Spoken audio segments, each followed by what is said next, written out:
성경을 보면은 우리 인생을 무엇으로 비유를 하는가 하면 우리 인생은 마치 아침의 안개와 같다, 그렇게 표현을 하고 있습니다. 아침 안개와 같다.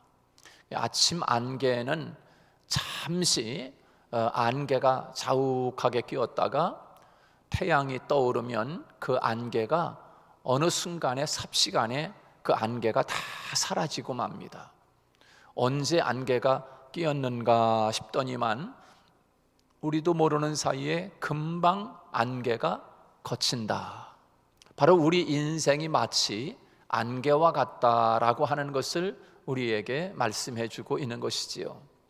또 성경은 우리 인생을 어디에 비유하냐면 풀의 꽃과 같다, 그렇게 이야기하고 있습니다. 여러분, 그 꽃이 잠시 피었다가 금방 꽃이 시들어서 땅에 떨어집니다. 그리고 얼마 가지 못해서 그 꽃과 그 풀은 마른다, 그렇게 말씀하잖아요. 그 꽃이 한번 폈으면은 조와 같이 계속 있는 것이 아니라 그 꽃은 금방 피었다가 잠시 피었다가 사라지는 거지요. 우리 주변에도 보면 교회 주변에 꽃들이 많이 피는데 그 꽃들이 잠시 5, 6월 잠깐 피었다가 사라지지 않습니까? 우리 인생은 마치 금방 피었다가 지는 풀의 꽃과 같다라고 성경은 우리에게 우리 인생을 그렇게 비유를 하고 있는 것을 볼 수가 있습니다. 그리고 우리 인생은 어디에 비유하는가 하면 마치 나그네와 같다, 그렇게 이야기하고 있습니다. 나그네와 같다. 여러분, 나그네는 잠시 지나가는 길손이지 않습니까?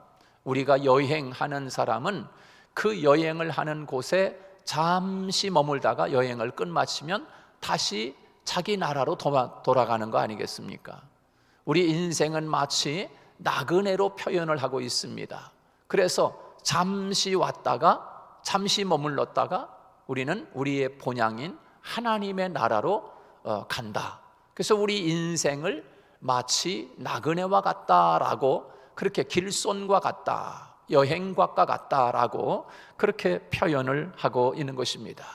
이렇게 안개와 풀의 꽃이라든가 또 나그네, 이와 같은 비유들은 우리에게 무엇을 말씀해 주고 있는 것입니까?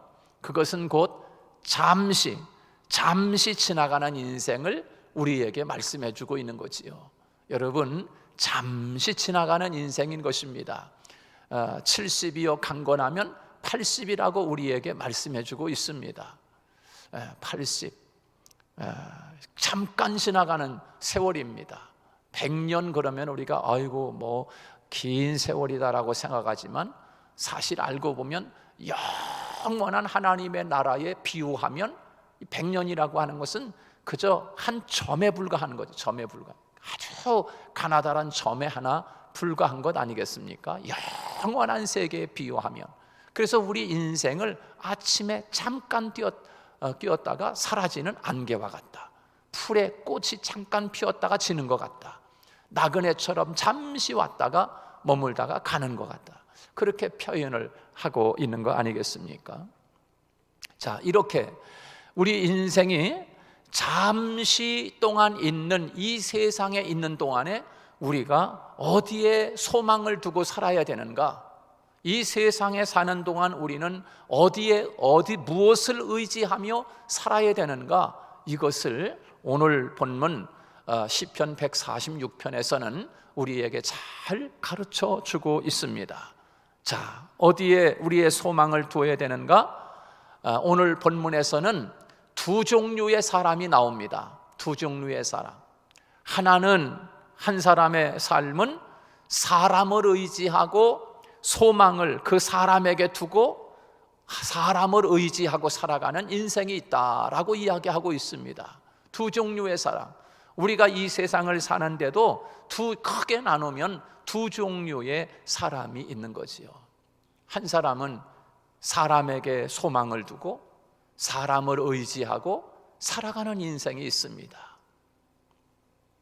줄 선다고 그러잖아요. 줄을 잘 서야 요즘 줄서기 하기 위해서 별 수단들을 다 하고 있지 않아요?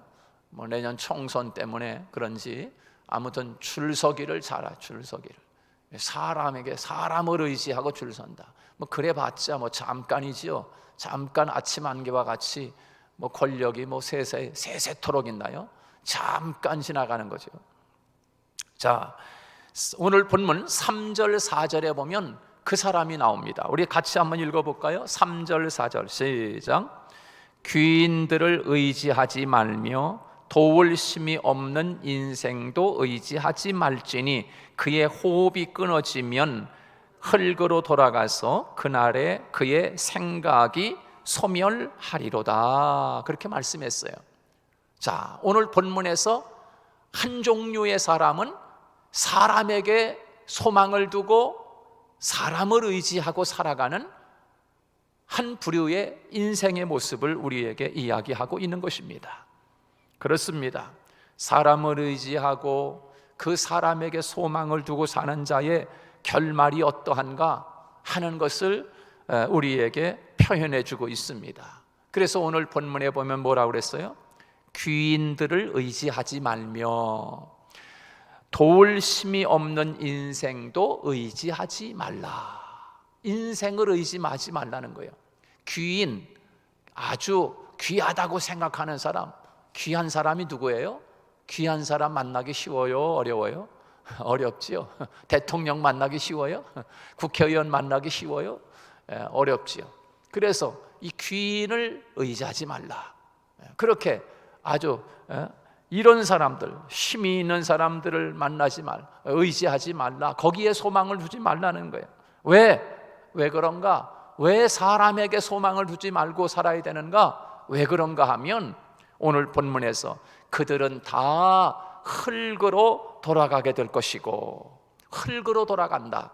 그 다음에 그의 생각이 소멸하리로다. 그렇게 말씀해 주고 있어요. 세상에 아무리 귀인이 되어가지고 왕이든지 권력자든지 영원히 지속적으로 존재하는 그 어떤 것이 있겠습니까? 아무리 저 북한의 그 김정은, 김일성 그 족속들이 언제까지 여러분 영원할 것 같습니까? 언제까지 영원할 것 같아요? 얼마 못 갑니다. 얼마 못 갑니다. 아마 여러분들 생애에 아마 다 끝이 나올 수도 있어요. 여러분 그 옛날 애굽, 그 옛날 아수르, 그 옛날 바벨론, 그리고 이어서 로마, 여러분 그 어느 세상에 그 당시 세계 최고를 자랑하던 그런 제국도 다 돌무더기로 변한 것이 우리가 바라보는 역사의 증거가 아니겠습니까? 오늘 사람을 의지하고 사람에게 소망을 두는 자는 그 계획이 뛰어난 것 같지만 그들의 생각이 다 소멸되고 또 다 흙으로 돌아가고 만다. 사람에게 소망을 두고 사람을 의지하고 살아가는 자에게는 이렇게 아무 소망이 없다라고 하는 것을 우리에게 말씀해 주고 있는 것입니다. 두 번째는 또 한 부류의 인생이 나옵니다. 오늘 본문에 보면 이 인생은 하나님에게 소망을 두고 살아가는 사람들입니다. 그래서 오늘 5절 6절에서 하나님에게 소망을 두고 살아가는 사람들이 있습니다. 우리 한번 5절 6절 같이 읽습니다. 시작. 야곱의 하나님을 자기의 도움으로 삼으며 여호와 자기 하나님에게 자기의 소망을 두는 자는 복이 있도다. 여호와는 천지와 바다와 그 중에 만물을 지으시며 영원히 진실함을 지키시며 그랬습니다. 할렐루야. 오늘 우리는 하나님을 의지하고 하나님에게 소망을 두고 살아가는 저와 여러분인 줄로 믿습니다.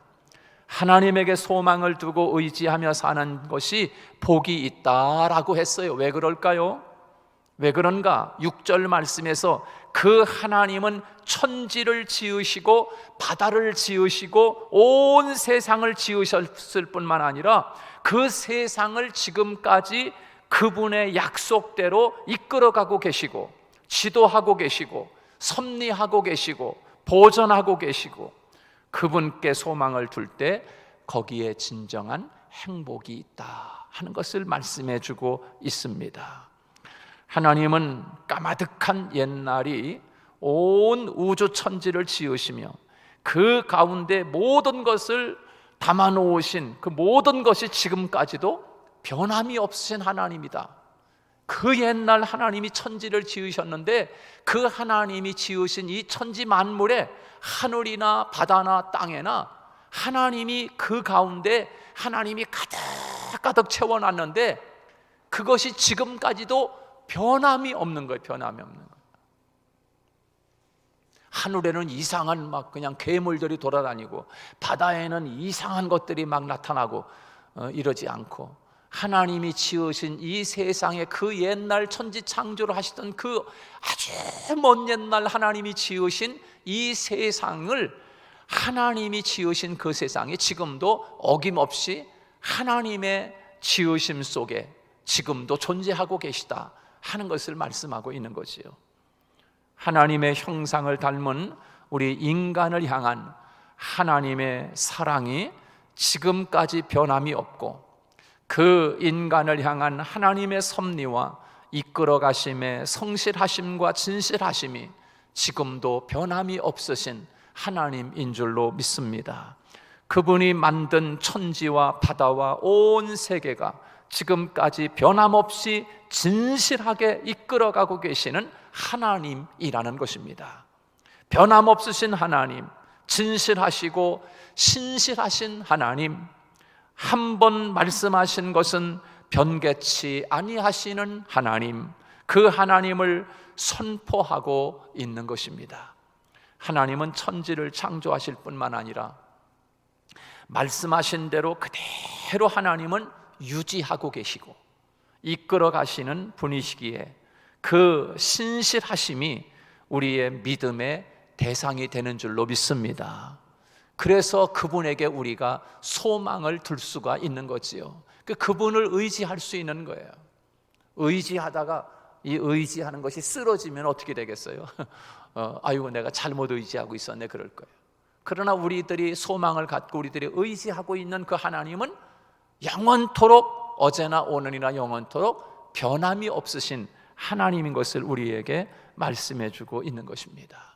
하나님은 오늘도 우리에게 진실하신 분이십니다. 하나님은 오늘 우리에게 신실하신 분이시고 하나님은 오늘 우리에게 성실하신 분이고 한결같으신 하나님인 줄로 믿습니다. 하나님의 약속은 우리에게 어떤 존재이든지 하나님은 하나님 자신이 하신 말씀에 한결같은 분입니다. 우리들이 어떻게 살든 하나님이 한번 약속한 것은 그 약속하신 그 하나님의 말씀대로 한결같으신 거예요.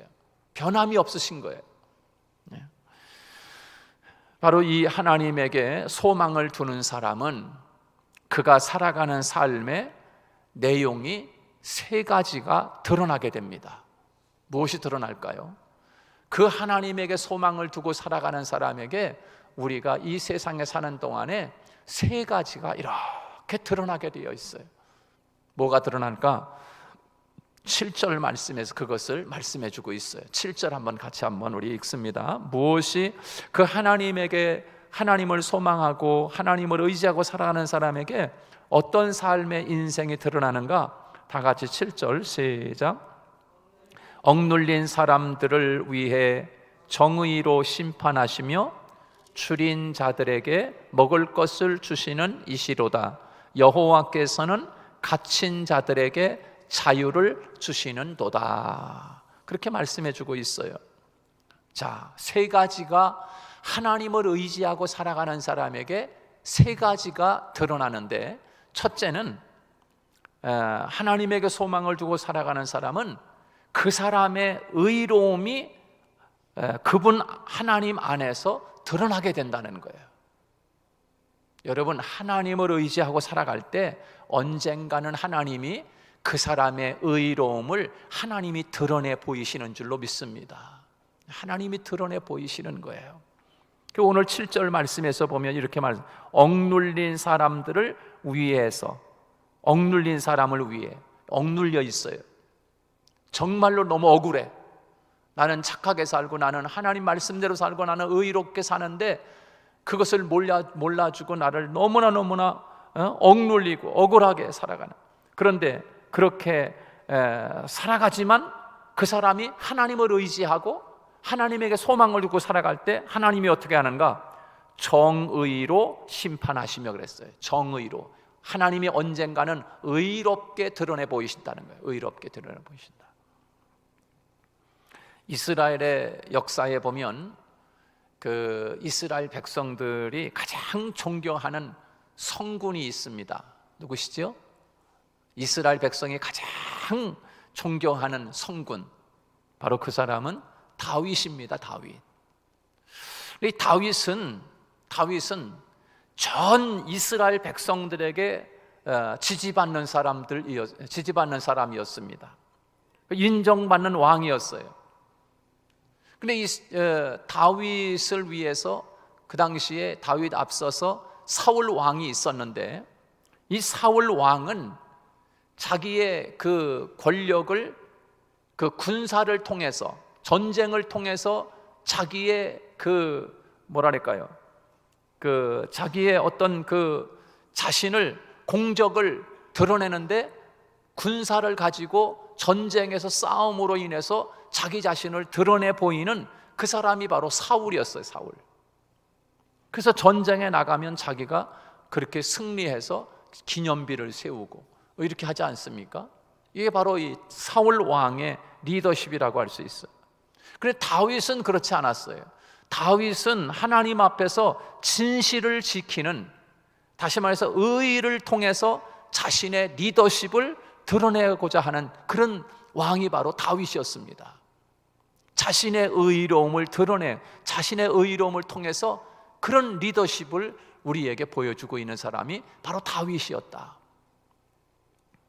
그래서 이 다윗이 진실함으로 말미암아, 의로움으로 말미암아 우리에게 보여주고 있는 그 리더십을 두 군데서 우리가 주목해 볼 수가 있는데, 하나는 사무엘상 24장에 보면은 그 엔게디 광야에 있을 때 사울이 그 다윗을 죽이려고 쫓아왔을 때 그 다윗이 숨어 있는 엔게디 동굴 속에 숨어 있는데, 그 부하들하고 숨어 있는데 사울 왕이 그 엔게디 골짜기 그 굴 속에 들어오는 거예요. 거기서 노숙을 하기 위해서. 그때 다윗의 부하들이, 왕이여, 저 사울 왕을 죽입시다. 그 부하들이 그렇게 이야기합니다. 뭐 당장 죽일 수도 있어요. 그런데 다윗이 뭐라고 이야기하냐면 가만두어라. 그리고서 다윗이 그 잠든 사울 왕의 옷자락을 비워가지고 나옵니다. 이미 목숨이 끊어진 거죠. 이미 칼로다가 그 옷자락을 베어가지고 나왔으니까 이미 그거는 당신은 죽은 목숨이나 마찬가지라고 하는 걸 표시하는 거 아니겠어요? 그러나 죽이지 않습니다. 왜? 하나님이 기름 부은 종이니까 하나님이 알아서 하실 것이다 라고 하는 거예요. 자기의 의로움을 끝까지 지키는 다윗의 모습을 우리가 볼 수가 있어요. 그리고 또 한 번은 사무엘상 26장에 보면은 마찬가지로 이 다윗이 그 사울 왕을 피해 가지고 굴 속에 숨어 있는데 사울이 또 들어와서 거기에서 굴 속에서 잠을 청하려고 하는 겁니다. 그때 역시 다윗의 부하들이 저 사울을 죽이자고 또 이야기합니다. 그런데 그를 죽이지 않고 뭘 가지고 나옵니까? 창과 물병을 들고 나와가지고 사울에게 자기의 의의를 드러냅니다. 왕이여, 내가 지금 그 굴 속에서 이 창과 이 물병을 가지고, 왕의 창과 물병을 가지고 나왔습니다. 그 뭘 뜻하는 거예요? 당신을 죽일 수도 있었습니다.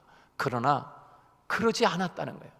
그것을 보면서 다윗은 하나님 앞에서 그 순간 자신의 의의를 드러내는 것이지만, 그가 드러낸 그 의의가 다윗 왕국을 세우는데 기초가 되는 거예요. 기초가 되는 거예요. 얼마나 하나님 앞에서 의로운 삶을 하나님이 그 다윗을 통해서 드러내 보이시는 모습을 볼 수가 있어요. 왜요? 다윗은 하나님에게 소망을 두고 하나님을 의지하는 삶을 살았기 때문인 거예요. 이 두 가지 사건을 통해서 유다 지파뿐만 아니라, 처음에는 다윗이 유다 지파만 이끌어 가잖아요. 그 나중에는 11개 지파, 그러니까 이제 유다 지파하고 11개 지파 다 다윗이 통일 왕국을 이루어 가지고 이스라엘의 강력한 나라가 되지 않습니까? 지금도 다윗이 이끌던 그 나라를 소망하면서 이스라엘에는 태극기를 세워가지고 다윗 왕의 별을 그려가지고 그 깃발에다가 다윗 왕이 통치할 때처럼 이 나라가 강력한 나라가 되게 해달라고 지금도 소망을 두고, 그렇게 지금 깃발이 바로 이게 다윗 깃발의 다윗의 별이요. 거기 이스라엘의 태극기, 그 국기를 보면은 거기에 별이 하나 딱 그려져 있어요. 그게 다윗의 별인 거예요. 다윗의 별. 그만큼 이스라엘은 그 다윗을 굉장히 존경하고 성군으로 생각했어요. 왜? 다윗은 하나님을 의지하는 사람이고 하나님에게 소망을 두면서 늘 사람이 보든 안 보든 하나님 앞에서 자기의 의의를 지키는 사람이었어요. 당장 사울을 죽일 수도 있었어요. 그러나 그러지 않는 그 다윗을 보면서 하나님이 어떻게 합니까? 이 다윗을 하나님이 메시아 왕국의 기초로 삼습니다. 메시아 왕국의 기초로 삼는 거예요. 그런 의로운 다윗의 혈통을 통해서 하나님께서 메시아가 태어나게 하시는 하나님의 역사를 볼 수가 있어요. 그렇습니다. 여러분, 다윗 왕국이 쉽게 세워진 것이 아닙니다. 군사력에 의해서 세워진 것이 아니고 경제력에 의해서 세워진 것이 아니고 인간의 어떤 힘에 의해서 세워진 것이 아닌 것이며, 하나님과 사람 앞에 의로움을 위해서 의로움 위에 세워진 나라가 다윗 왕국이었습니다. 하나님에게 소망을 두고 의지하는 자는 자기 인생을 의롭게 드러나게 되고 그 의로움의 삶이 하나님을 드러내는 초석이 되는 것입니다. 두 번째, 하나님에게 소망을 두고 의지하는 사람에게 어떤 것이 드러내 보이는가 하면, 첫째는 의로움이고요, 두 번째는 그 하나님께로부터 오는 것만 먹기로 결단하는 그런 삶을 살아가게 됩니다. 하나님에게 의지하는 사람, 하나님에게 소망을 두는 사람은 하나님이 주시는 그 먹거리, 하나님에게로부터 오는 것을 먹고 사는 사람, 이런 삶을 살아가는 거예요. 다니엘서 1장에 보면 다니엘이 바벨론으로 끌려갔을 때 이 다니엘이 제일 먼저 한 일이 뜻을 정하여 그랬습니다. 뜻을 정하여 왕이 주는 진미와 포도주를 거절하고 오직 하나님께로부터 오는 것만 먹기로 결단한 거예요. 하나님에게 소망을 두는 자는 나는 하나님이 먹여준다라고 하는 소망의 확신이 있는 것입니다. 나는 하나님이 기르시는 양이고 나는 하나님의 어린 양이다. 하나님은 나의 목자시다. 주님은 포도나무여 나는 가지다 라고 하는 그런 의식을 가지고 하나님께로부터 오는 은혜가 진짜 은혜고 복이라고 하는 것을 분명한 확신을 가지고 살아가는 사람이지요. 그래서 그런 말이 있잖아요. 송충이는 뭘 먹어야 산다? 예? 솔잎을 먹어야 산다 그랬잖아. 송충이는 솔잎을 먹어야 살듯이 하나님 믿는 사람은 하나님께로부터 오는 양식을 먹어야 사는 줄로 믿습니다. 예. 그래서 사람이 떡으로만 살 것이 아니라 하나님의 입에서 나오는 말씀으로 살 것이니라. 오직 하나님께로부터 오는 것으로만 난 먹고 살리라 라고 하는 것. 그것이 바로 그 결단이 다니엘의 결단이었어. 다니엘의 결단.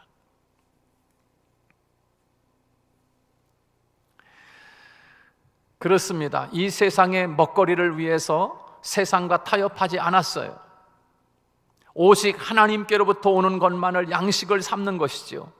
우리 크리스찬들이 세상으로부터 오는 것만을 먹기 시작하면 그의 영성과 신앙이 무너지기 시작하는 거예요. 무너지기 시작해요. 그래서 그 나라에서 먹는 그것을 통해서 그의 삶이 그 나라 백성이 되고 마는 거지요. 그래서 바벨론에서 다니엘을 계속해서 그 신상 앞에 바쳐진 그 음식을 계속 먹이는 거야. 근데 그걸 알았던 다니엘은 나는 세상으로부터 오는 그 음식은 먹지 않겠다. 그리고 오직 하나님께서 주시는 것만 먹겠다라고 하는 그런 결단을 하는 것이 아니겠습니까? 그렇습니다. 세상으로부터 오는 것을 받아 먹기 시작하면 영성이 죽고 존귀함을 잃어버리게 되는 것입니다. 이와 같은 크리스찬은 세상에서 맛을 잃어버린 소금과 같이 아무 맛도 낼 수 없는 그런 존재가 될 수밖에 없다는 거예요. 그러나 세상으로부터 오는 것을 만족하지 않고 오직 하나님께로부터 오는 것만으로 그것을 먹고 살기로 결단하면 조금 어려울 수 있습니다. 조금 궁핍할 수 있습니다. 세상 사는데 조금 불편할 수 있습니다. 남들이 누리는 거 누리지 못하고 살아갈 수 있어요. 그러나 그 사람이 세상으로부터 하나님으로부터 존귀함을 여김받기 시작하는 거지. 하나님에게 존귀함을 받기 시작하는 거예요. 그래서 오늘 7절 말씀에서 뭐라고 그랬어요? 7절 말씀에 보면 그렇게 말씀하고 있어요. 줄인 자들에게 뭐라 그랬어요? 먹을 것을 주시는 이시로다. 그렇게 말씀해 주고 있어요. 줄인 자에게 먹을 것을 주시리로다. 누구에게? 사람을 의지하지 않고 5절 6절에서 하나님을 의지하는 자에게 하나님은 줄이지 않고 먹을 것을 하나님이 공급해 주시는 하나님. 여러분, 하나님을 의지할 수 있기를 축복합니다. 그래야 여러분 인생이, 여러분의 자녀가 하나님께로부터 오는 하나님의 축복을 먹고 살 수 있는 거예요. 세상으로부터 오는 것을 그로 만족하지 않고 오직 하나님께로부터 오는 것으로부터 먹고 살기로 결단하면 조금 어렵지만 좀 힘들지만 그러나 하나님께서 오늘 본문에서 먹을 것을 하나님이 계속 공급하시는 하나님이시다. 하나님에게 소망을 두고 의지하는 자는 먹을 것을 주시는 하나님이라고 우리에게 그렇게 보여주고 있습니다. 마지막 세 번째로 오늘 본문에서 하나님에게 소망을 두고 하나님을 의지하고 살아가는 사람에게는 오늘 7절 마지막 부분인데요, 7절 한번 거기 여호와께서는 다 같이 읽습니다. 시작. 여호와께서는 갇힌 자들에게 자유를 주시는도다 그랬어요. 하나님이 의로움으로 심판하시고 두 번째는 먹을 것을 주시고 세 번째는 자유함을 주신다. 자유함을 주신다 그랬어요. 하나님께 소망을 둘 때 참 자유를 얻게 됩니다. 우리가 잘 아는 그 누가복음 15장에 보면 둘째 아들 비유가 나옵니다. 이 둘째 아들은 저 세상으로 가면은 참 자유가 있을 거야, 아마 그렇게 생각을 하고 그 아버지로부터 분깃을 받아가지고 세상으로 가지 않습니까? 저 세상에 가면 난 자유롭게 살 수 있을 거야, 아버지 품에서 벗어나서 나는 자유를 누리며 살 수 있을 거야, 아마 이렇게 생각하고 갔던 것 같아요. 그런데 세상으로 가는 순간 그는 참 자유를 잃어버리게 되고 만 거지요. 그가 가진 것을 모두 탕진하고 난 뒤에 아버지 집에 돌아왔을 때 그 둘째 아들은 아버지 집에서 참 자유를 얻게 됩니다. 여러분, 세상이 주는 자유는 참 자유가 아닌 것이에요. 그것은 자유가 아니라 방종인 것입니다. 자유처럼 느끼는 쾌락일 뿐이고 자유처럼 느끼는 마취요 중독일 뿐이라는 사실입니다. 참 자유는 오직 아버지 집에 하나님께 참 자유가 있는 줄로 믿습니다. 진리를 알지니 진리가 너희를 자유케 하리라, 그렇게 말씀하고 있습니다. 그래서 우리가 하나님에게 소망을 두어야 돼. 그래서 우리가 하나님만을 의지해야 돼. 사람을 의지하면 거기에 참 자유가 있고 사람을 귀인을 의지하면 거기에 한탕 얻을 줄 아는데 그렇지 않은 거지요. 여러분, 세상이 주는 자유는 그 참 자유가 결코 아니라는 것을 우리는 잊지 말아야 합니다. 오늘 시편은 우리 인생의 소망을 어디에 두고 살아가야 하는가, 그것을 가르쳐주고 있는 말씀인 것입니다. 오늘 예배하고 하나님의 말씀을 나누는 저와 여러분은 도울 힘이 없는 귀인에게 소망을 두거나 또 인생에게 소망을 두고 살아가는 인생이 아니라 오직 그 옛날 세상을 창조하시고 관리하시고 보존하시고 이끌어 가시는 그 하나님께 소망을 두고 그분을 의지하고 살아가는 저와 여러분이 되시기를 주님의 이름으로 축복합니다.